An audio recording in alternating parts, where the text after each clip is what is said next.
Dans cet exercice, un CCP majeur de 2015, on s'intéresse à une suite définie implicitement à l'aide de la fonction f qui a x aussi x moins n ln de x. Donc on vous demande dans un premier temps de d'étudier les variations de f et de montrer que l'équation en qui est x égale n ln de x, c'est-à-dire fn de x égale f de x égale 0, admet deux solutions, un plus petit que vn, et donc ça nous permettra ainsi de définir deux suites implicitement, la suite un et la suite vn. Et on va étudier séparément les deux suites. Donc la question B, on vous demande de montrer que vn tend vers plus infini. Puis dans la question 2, globalement, on cherche dans un premier temps à trouver un équivalent de vn, puis à étudier la série de termes générale 1 sur vn puissance a en fonction des valeurs de a, donc d'abord pour a plus grand que 1, puis pour a égale 1, puis pour a plus petit que 1. Donc voilà. Enfin, on s'intéresse maintenant à la suite un. Donc on vous demande de montrer un encadrement pour un, puis la limite de la suite un. Et ensuite, on va calculer un développement asymptotique de un. Donc c'est une partie qui est intéressante, qui est assez souvent utilisée. Et vous verrez que on va calculer les termes du développement asymptotique un à un. D'abord la limite de n qui nous donne le 1. Puis avec le 1, en disant que un s'écrit sous la forme 1 plus quelque chose, on va obtenir le 1 sur n.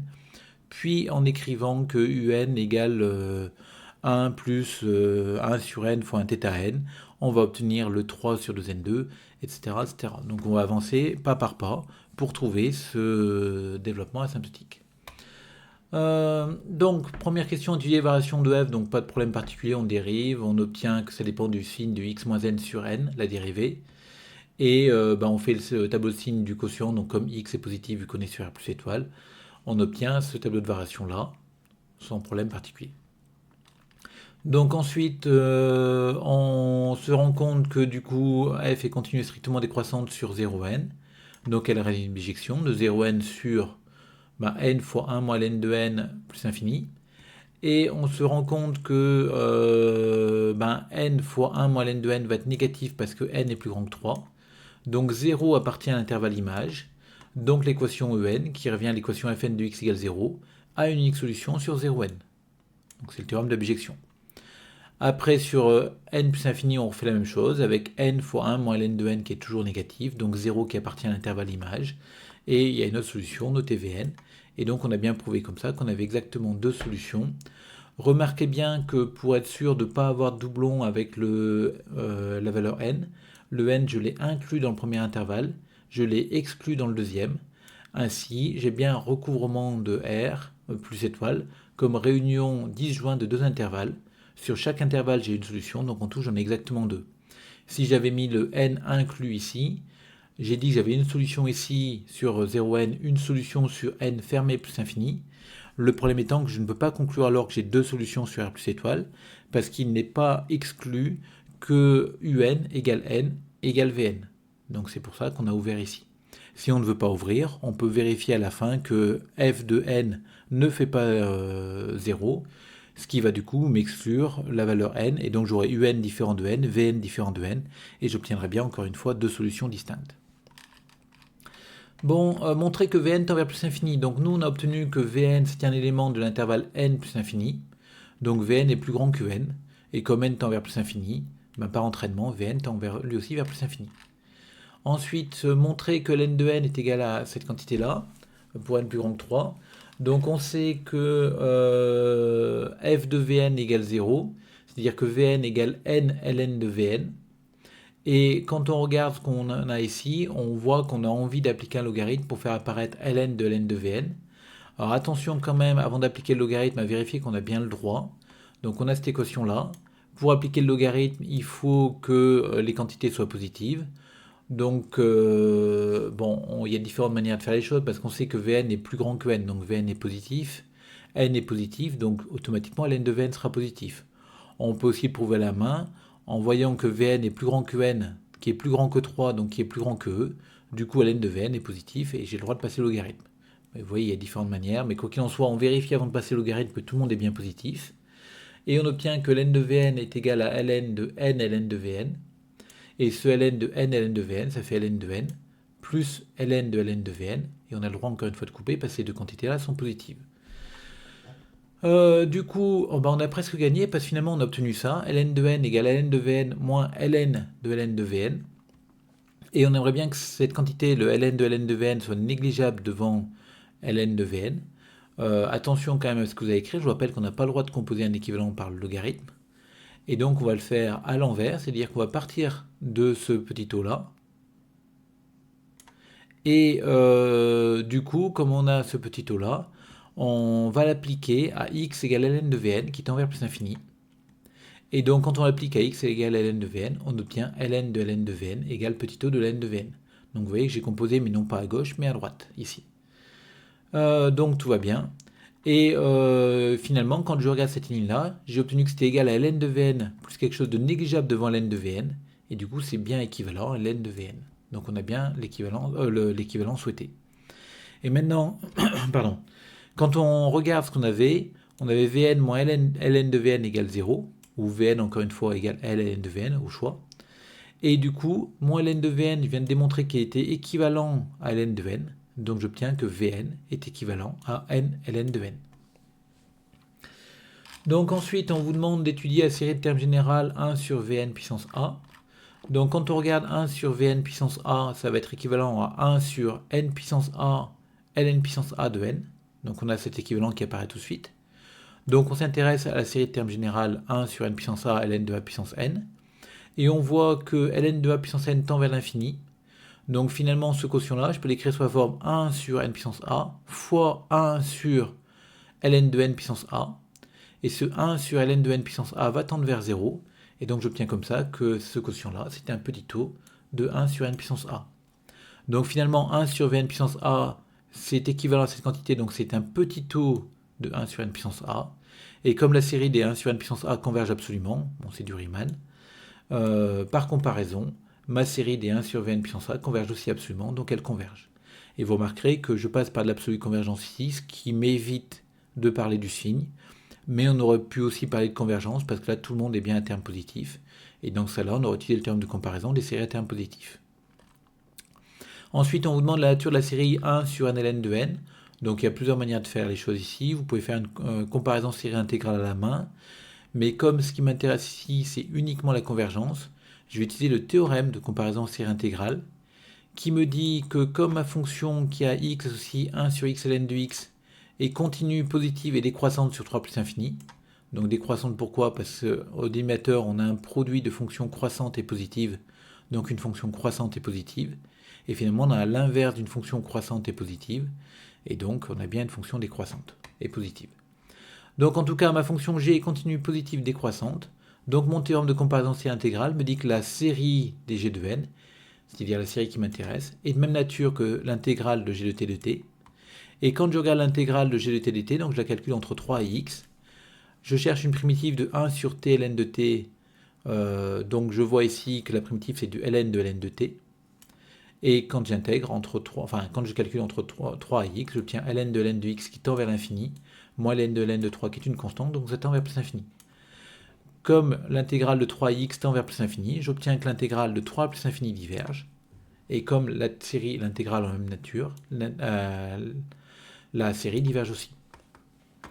Alors ensuite, on s'intéresse du coup à la nature de la série 1 sur Vn puissance a pour a strictement plus petit que 1. Mais on voit que l'idée, ça va être de dire que 1 sur n, ln de n, ça va être un petit taux de 1 sur Vn puissance a. Et pour ça, on calcule le quotient. Et ça fait apparaître du 1 sur n puissance 1 moins a, ln puissance 1 moins a de n. Et ça tend vers 0 parce qu'au dénominateur, ça tend vers l'infini, vu que 1 moins a est strictement positif. Et donc, du coup, j'ai bien mon petit taux. Or, alors ici, je suis obligé d'utiliser le terme de comparaison des séries à termes positifs. Tout le monde est bien positif ici, toutes les séries sont positives. Cette série-là diverge. Donc, par comparaison, la série des 1 sur Vn puissance a va diverger aussi. Ici, on voit qu'il manquerait que le cas a égale 1 à étudier. Mais pour a égale 1, je vous rappelle qu'on avait du coup 1 sur Vn est équivalent à 1 sur... il est où? J'ai perdu. 1 sur Vn est équivalent à 1 sur n ln de n ici. Et la série des 1 sur n ln de n diverge. Donc, d'après le théorème de comparaison des séries à termes positifs, on aura la série des 1 sur Vn qui diverge aussi, parce que tout le monde, encore une fois, est bien positif ici. Bon, alors ensuite, on passe à l'étude de UN. Donc, on demande dans un premier temps de montrer que UN est compris entre 1 et E. Donc, pour montrer que UN est compris entre 1 et E, comme UN est défini implicitement, on va comparer les images. Et vous remarquerez que là, j'ai fini par écrire fn au lieu de f, la fonction qui a x aussi x moins n ln du x, pour plus de clarté, parce qu'on voit bien que cette fonction, il n'y a pas une unique fonction, vu que le n va varier. Donc on a en fait une famille de fonctions. Donc là, quand je veux comparer un avec 1 et e, je vais comparer fn de 1, fn de un et fn de e. Et comme ma fonction est strictement décroissante sur 0n, je pourrais comparer les antécédents derrière. Ou alors appliquer fn-1, vu que fn réalise une bijection de 0n sur je ne sais plus quel ensemble. Donc là, je calcule fn de 1, ça fait 1. Fn de un, par définition de un, ça fait 0.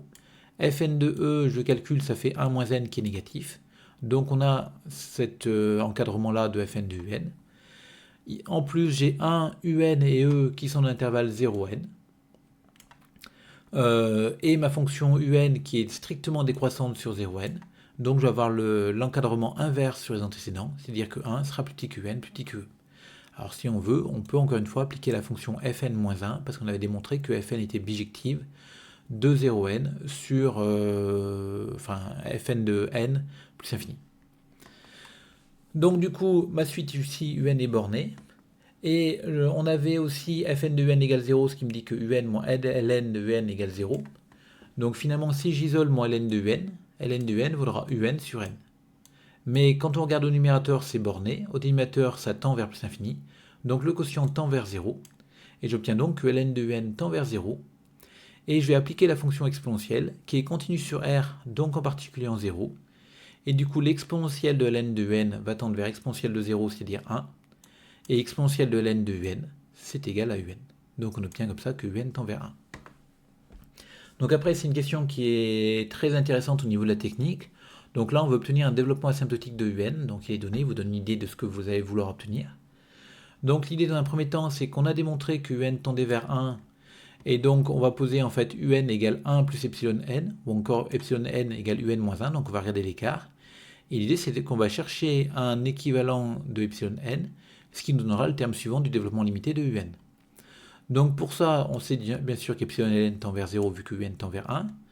Et on sait aussi que ln de un, c'est ln de 1 plus epsilon n, donc c'est équivalent à epsilon n, vu que epsilon n tend vers 0. Mais par ailleurs, ln de un, toujours d'après la relation vérifiée par un, donc ce qu'on a prouvé ici, ln de un, c'est égal à un sur n, donc c'est équivalent à 1 sur n. Et donc finalement, on obtient que 1 sur n est équivalent à epsilon n, c'est-à-dire que epsilon, et du coup ici, si on voulait conclure, on a donc epsilon n égale 1 sur n plus un petit taux de 1 sur n, et vous voyez que du coup, on aurait un qui vaut 1 plus epsilon n, qui s'écrirait du coup 1 plus 1 sur n, plus petit taux de 1 sur n. Et on aurait du coup le début du développement asymptotique qui est demandé ici. Pour avoir le terme suivant, on va continuer en écrivant que epsilon n, c'est 1 sur n fois 1 plus θ n, donc ce qui nous permettra de trouver le terme suivant. Et l'idée, ça va être de trouver un équivalent de θ n. Donc θ n tend vers 0 parce que epsilon n est équivalent à 1 sur n. Et mon un, qui vaut 1 plus epsilon n, va valoir 1 plus 1 sur n, plus θ n sur n, là, vu les écritures qu'on a prises. Du coup, mon ln de un, je vais le calculer, donc c'est ln de tout ça. Et je vais appliquer mon développement limité à l'ordre 2 cette fois-ci. Donc ça fait le terme d'ordre 1 moins 1 demi de la quantité qui tend vers 0, là, de 1 sur n plus θ sur n au carré, plus petit taux de 1 sur n2. Et donc, je vais développer, et j'obtiens ça comme développement limité, à l'ordre 2. Mais encore une fois, ln de un, c'est aussi égal à un sur n. Mon un sur n, comme un c'est égal à 1 plus 1 sur n plus θ n sur n2, ça va faire 1 sur n plus 1 sur n2 plus θ n sur n2. Donc ces deux quantités-là sont égales. Donc on peut enlever les 1 sur n qui sont présents des deux côtés. Et on obtient du coup que 1 sur n2 plus θ n sur n2 est égal à θ n sur n moins 1 sur 2n2 plus petit taux de 1 sur n2. Le but étant de trouver un équivalent de θ n, on va regrouper tous les θ n du même côté et tous les termes qui ne dépendent pas de θ n de l'autre côté. Remarquez ici que normalement on a un moins petit taux de 1 sur N2, mais on sait que comme c'est un petit taux, que ce soit moins ou plus, ça ne change rien. Et finalement, je vais isoler mon θn, donc en disant que c'est cette quantité-là divisée par 1 sur n moins 1 sur n2. Et moi, ce que je cherche, c'est un équivalent de θn. Donc je vais faire un équivalent. Au numérateur, c'est équivalent à 3 sur 2n2. Au dénominateur, c'est équivalent à 1 sur n. Et donc, ça va finalement être équivalent à 3 sur 2n. Donc mon θn va s'écrire sous la forme 3 sur 2n plus un petit taux de 1 sur n.